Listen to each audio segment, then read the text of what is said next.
Hello, listeners, and welcome to Bite-Sized Tales, your audio flash fiction podcast. In this week's story, a cold case may not be quite as cold as everyone thinks. Spite Check, written and read by Dot Moore. Monica Rook moved through the crowded precinct, smiling reflexively at the officers and other detectives. A quick tap on her shoulder pulled her attention, and she turned to face her partner.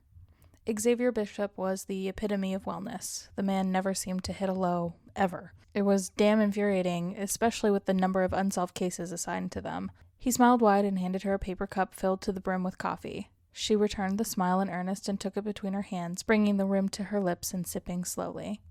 Her eyes closed as she savored the richness, and the tension that radiated through her shoulders eased ever so slightly. Monica's eyes fluttered open, and Xavier beamed with knowing that she was pleased with him. She rolled her eyes. "Thank you. I needed this today." Xavier nodded and took a swig from his own cup before clearing his throat. "So, boss, what's on the docket for today?"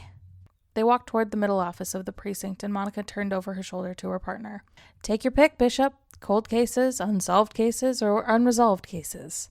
Xavier paused before sitting down in the seat across from the desk. "Mon, those are all the same thing." "Oh, okay, I get what you're saying. Yeah, right. The stack." Monica pulled her lips into a tight line and nodded sarcastically. "Seriously, the captain is up my ass about getting at least one of these cases solved, or at the very least finding new evidence to reopen." She pinched the bridge of her nose before rubbing her fingertips across her forehead in a gesture of exasperated frustration. Monica sifted through the stack of notes and folders piled on her desk. She reached for a manila folder, and the movement toppled the tower of papers off the edge of her desk. Xavier moved to try and stop the fall, but only made matters worse by splaying more documents across the floor. Monica hung her head with a sigh. "Well, I know what we're working on today. We need to get this mess organized." She knelt to the ground and began gathering the strewn about papers. "Come on, Zay, help me out here." Her expression shifted from comedic embarrassment to alerted concern within an instant as she met Xavier's eyeline. He was fixated at a point on the floor, his eyes wide with almost confused horror. Boss? Do you recognize that?" He pointed to the floor where a pitch-black envelope with a white wax seal closure lay stark against the pile of beige folders.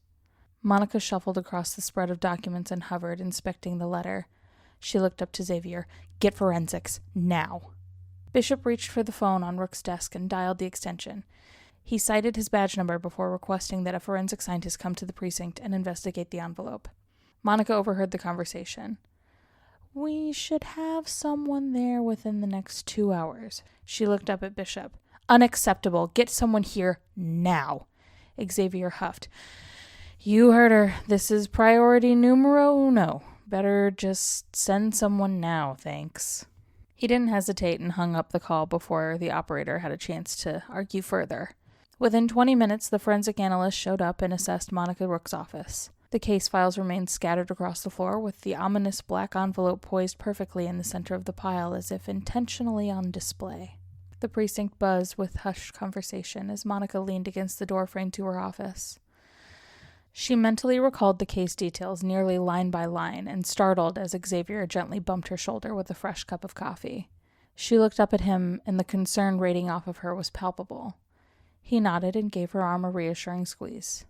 "We'll figure it out, Mon. He's not back." "Hey, what if this is just old evidence that got mixed into the shuffle?" "It's gonna be okay. I'm here." His tone softened on his last words, and Monica's shoulders relaxed slightly. Every memory from the case flooded back to her in a rush, as if letting her guard down in that moment weakened the dam holding back the trauma of that investigation.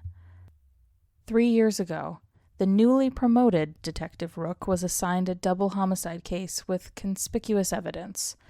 The victims were Kingston and Queenie Marcus, owners of Checkered Pawn Shop.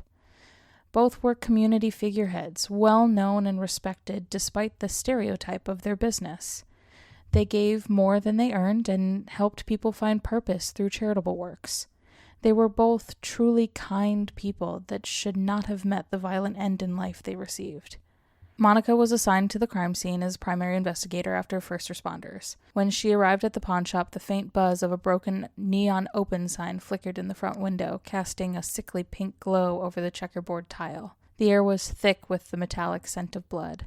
The Marcuses were found sprawled just feet apart. Kingston slumped against the counter, a deep wound splitting his temple. Queenie nearly made it to the back room before collapsing, a wide gash torn across her throat. The jewelry case adjacent to the counter was smashed and the contents spilled to the floor, though oddly nothing of value was touched. The cash drawer was still locked and seemingly no money was taken from it.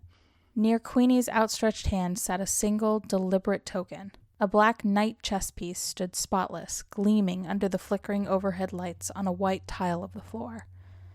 Positioned next to Kingston rested a tipped-over white pawn on an opposing black floor tile. Both pieces stood eerily as if the killer staged a game only they knew how to play. This case was unlike anything Monica experienced in her career. She half-heartedly joked that it was like something out of a suspense film or kitsch mystery novel. That was until the first letter arrived. She received one letter each month over the span of 7 months while investigating the murders. Monica shook her head in an attempt to dismiss the memory of opening the first letter. The ornate cursive script of the white handwriting against the black parchment flashed through her mind. Her eyes started to lose focus as she thought more about the letter, remembering each pen stroke like the words were permanently etched on her memory. Tears welled in her eyes and Xavier bumped her again, shaking her from the consuming thoughts. Forensics finished their assessment quickly. Just like every other letter, no fingerprints, no hair follicles, even the calligraphy was too close to a digital font to be analyzed properly. Again, they were left with nothing to further the development of this case and bring Kingston and Queenie Marcus's murderer to justice. With no further cause for concern, the forensic scientist handed Monica the letter for her to review. Her expression shifted from anxious to determined as she unfolded the familiar weighted black paper.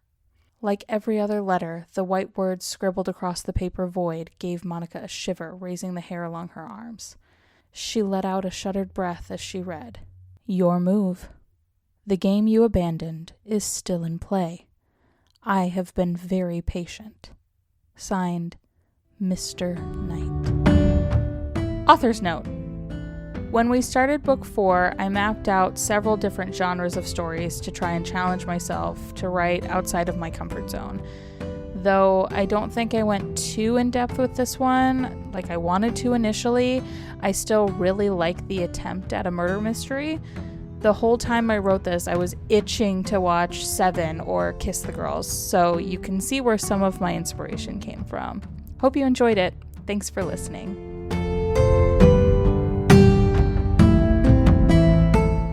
This chapter of Bite-Sized Tales has been brought to you under a Creative Commons Attribution, Non-Commercial, No Derivatives 4.0 International License.